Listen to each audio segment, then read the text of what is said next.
Hey, what's going on, guys? I wanted to do a quick video on three spots in Latin America, specifically South America, that I've gone to. Some a few times more than others. But just three spots that I think are still fairly underrated, hidden gems, and discuss their pros and cons. So let's get right into it. A lot of you might recognize this first image right here, and this is Lima, Peru. Again, this is the capital of Peru, South American country on the Pacific coast. This is kind of a very iconic photo of Miraflores, and you can see the coastline, and you have the tennis courts, and this famous lighthouse, El Faro, and just very picturesque photo here. And you have La Costa Verde, which is the main highway that goes down into the Panamericana Sur y Panamericana Norte. And so Lima, for me, having grown up a lot of my life in Southern California, has a lot of similarities, so strikes a lot of commonalities with growing up there. Very good weather. People sometimes tend to complain about how foggy it is, which is true, but I would sort of add back and push back on that and say, for how big it is for a Latin American capital, show me another place with as good and as temperate, kind of mild weather. Lima does have its winters, and it depends where you grew up. For me, most of the time, Lima is anywhere between, I would say, 63 to 80 degrees, maybe, but I'd say when I've been there, it's usually hovers around 70.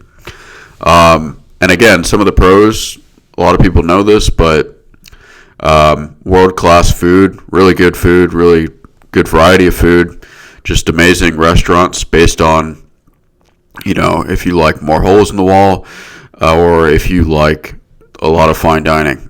I like some nice spots, but I'm not particularly interested in going to the Central or the Maido and stuff like that. So it strikes a balance. I've done a video previously on best spots to eat. That's my personal preference.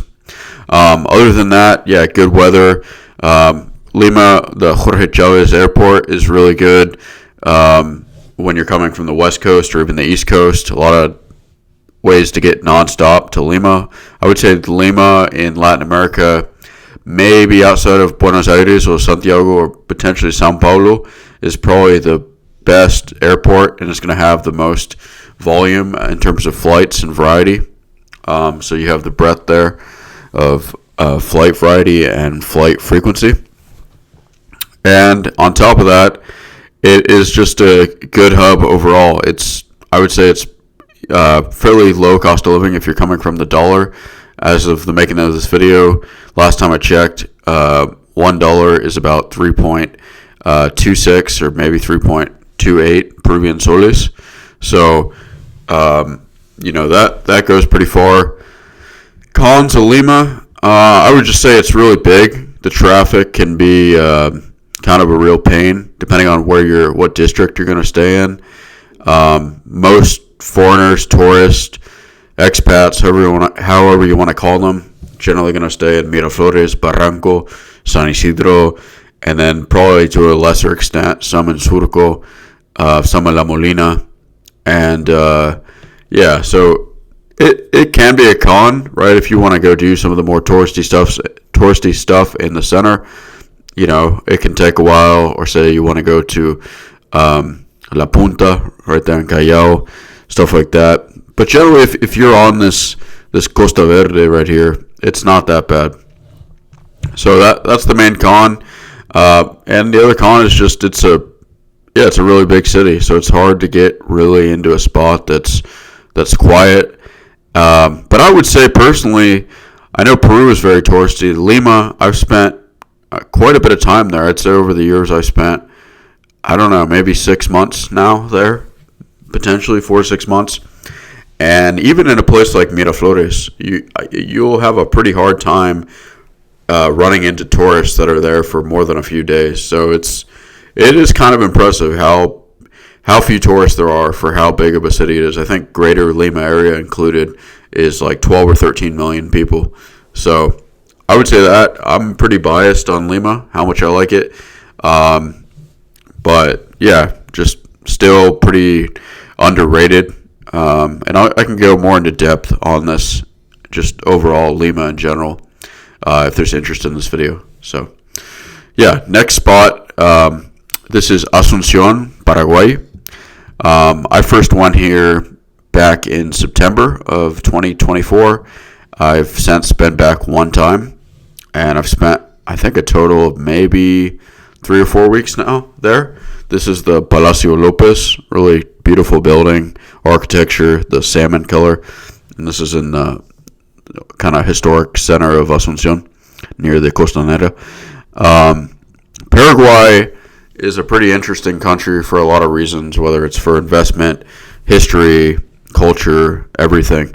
So I can talk about this in future videos, but Paraguay is part of the El Cono Sur, the southern cone of South America, which also, consists of southern Brazil, Uruguay, Argentina, and Chile. So I haven't gone to Chile, but I've gone to all the other countries. And it's just a really cool, kind of sleepy spot. I think Asuncion is maybe 500,000 people. And this is the capital of Paraguay, the biggest city there. It's definitely off the beaten path. I think there's a few reasons for that, which I can talk about. And I'd say overlap between being a pro and a con. But I have had a really good experience there. It's cool. It's, I actually studied Paraguay a little bit in university. I was taking a class on Latin American history, and I wrote a paper about Paraguay and the Triple Alliance War, and that's sort of what sparked my interest on it. And then seeing Anthony Bourdain's episode, and so I had always wanted to go there, and I just didn't make it. But pros is just really still a hidden gem in Latin America. It's pretty cheap. I would say, comparing it to the previous destination, Lima, I would say Paraguay is still probably 20 to 40% cheaper than Lima, just in general. I mean, you can get a good meal for 2 people. I've talked about this in a previous video for, easily under $20 with a tip, and that's with drinks, appetizers, dessert, and entree for each person. Between 1 to 3 beers or cocktails a person. So the value is really strong there.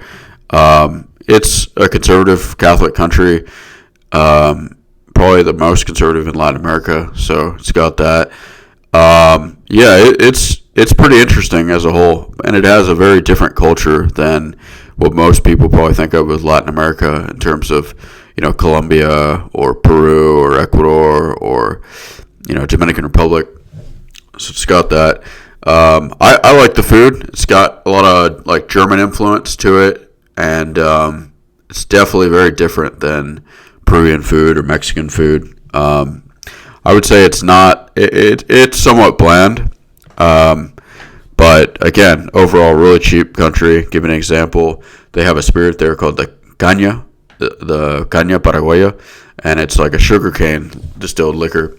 And you can get a nice bottle of that with a añejo, like an aged denomination of 12 years for $5 to $10, and it's pretty good quality too. I mean, that'd probably be unheard of to get a bottle of rum 12 years for $8 to $10. Comparing that to like a Bacardi or something. Cons is really just how long it takes to get there. As with the making of this video, Paraguay is the only country in Latin America or South America that I'm aware of that I've gone to that doesn't have a nonstop to the U.S. To me, that's generally a negative thing. More flights, more things that can go wrong, just overall more travel time is not fun. Again, as of the making of this video, if you're coming straight from the U.S., generally you're going to pass through either Lima or Panama City, with the latter being the greatest conglomeration of flights, which is a pain. And then on top of that, the time that the flights get in really suck. It's either you get in at 5 in the morning or you get in at midnight. Again, it's fine if you know someone, but I don't love getting into a brand new city super late or super early in the night. And then on top of that, generally if you're doing Airbnb, you got to work that out. Most hosts aren't going to let you in that early. And then at night, that might be a little bit easier, but just a personal preference. I have my videos on Paraguay. You can go check them out. Other cons, I would just say the heat in Asuncion. I mean, I was just there, and it can be upwards of 100 degrees at 10 p.m. at night. It's not a heat like a Southeast Asian heat or like a Ecuadorian heat in, like Guayaquil or on the coast. But it's pretty hot. So those are the main two cons. But overall, I'd strongly recommend Paraguay. I would just say it's so far down there that you got to pretty much be, geared up to be doing anywhere between a 16 to a 22-hour day to get down there. So this is a place that, me personally, if I was going there, the minimum time I would spend is a week. I think this is a place that you go for minimum 2 weeks and probably closer to 3 weeks to a month, etc. All right. So last place here, this is Montevideo, Uruguay. I also just went here maybe a little bit over a month ago. And again, this shares a lot of commonalities, similar pros and cons to Paraguay. Pros, really good food. Very similar, probably the closest that I've seen in South America to Europe. I think in a lot of parts of, old colonial Montevideo, like we're seeing here. This is the Palacio Salvo. This was at one point in time the tallest building in South America. Now, from what I understand, is used as office space, apartment buildings. But you can, if someone were to put a blindfold on you, you might think you were in Spain. I think Buenos Aires is similar. I would agree with that. Again, really good food. They have their chivito. The best beef that I've had between Paraguay, Argentina, and Uruguay is probably in Uruguay in the Mercado del Puerto, the market there on the port in Montevideo. Really good. Cons, and one last pro I'd say is the weather. The weather is really good. The weather is generally 70, 80 degrees. It's a really nice weather. Again, like I would say, for weather, Montevideo might give Lima a run for its money. This is probably the only place I've been that I would say that's true. Cons, it's fairly small. And I would say the other con is it's pretty expensive.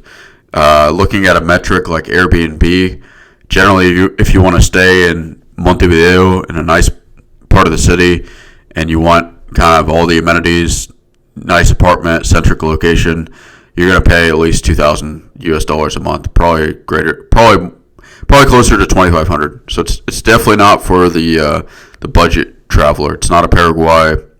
It's not a Lima to a lesser extent. And one other pro I'd say is Montevideo also didn't feel to me overly touristy. I think a lot of this comes down to just how long it takes to get down there. The pros are, with American Airlines, for example, you can go nonstop Montevideo to Miami. I'm not sure about the West Coast. I'm guessing there's probably fewer options, and I'm guessing you probably connect in Lima or Panama City.